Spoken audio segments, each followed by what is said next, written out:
அவருடைய வாழ்க்கையினுடைய சிவப்பு நிறம் எங்களுடைய ரத்தத்தை சிந்தக்கூடிய அளவுக்கு அந்த சிவப்பு நிறத்தை நாங்கள் அரசுக்கு தெரிவித்து இந்த கவன ஈர்ப்பு கோரிக்கை ஆர்ப்பாட்டத்தை தொடங்குகிறோம். மத்திய அரசே மத்திய அரசே மத்திய அரசே மத்திய அரசே மத்திய அரசே மத்திய அரசே மத்திய அரசே நிதி கொடுத்திடு, நிதி கொடுத்திடு, எங்களுக்கு நிதி கொடுத்திடு, எங்களுக்கு நிதி கொடுத்திடு. மாநில அரசே மாநில அரசே மாநில அரசே மாநில அரசே மாநில அரசே எங்களுக்கு பணி கொடுத்திடு, எங்களுக்கு பணி கொடுத்திடு. மத்திய அரசே மத்திய அரசே எங்களுக்கு நிதி கொடுத்திடு, மாநில அரசே மாநில அரசே எங்களுக்கு பணி கொடுத்திடு.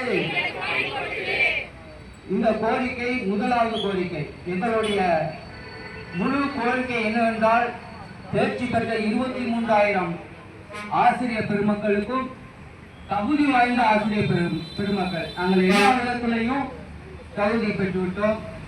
3 சிலபஸை பாஸ் பண்ணிட்டோம். இன்னும் எங்கிட்ட என்ன எதிர்பார்க்குறீங்க?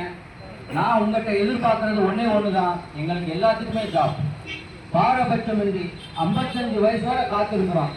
எங்கள் குழந்தைகள் படித்து கல்லூரி வாழ்க்கைக்குள்ள போய் அவங்களும் ஒரு பணிக்கு எங்கள் கூட போட்டி போடுற நிலைமைக்கு வந்துட்டோம். இதை விட எங்களுடைய வழியை சொல்வதற்கு எப்படி சொல்வது என்று புரியவில்லை. தொடர்ந்து எங்களுடைய அறவழி போராட்டம் தொடரும். அரசு எங்களுக்கு செவி சாய்க்கும் வரை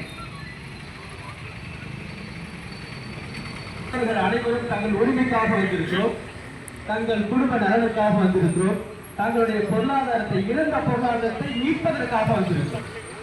நாங்கள் மிகவும் மிகவும் பாதிக்கப்பட்ட ஒரு ஆசிரியர் வகுப்பு. பெண்கள் பாதிக்கப்பட்டால் பொதுவாக பல உரிமைகள் திட்டம் இருக்கிறது. குழந்தைகள் பாதிக்கப்பட்டாலும்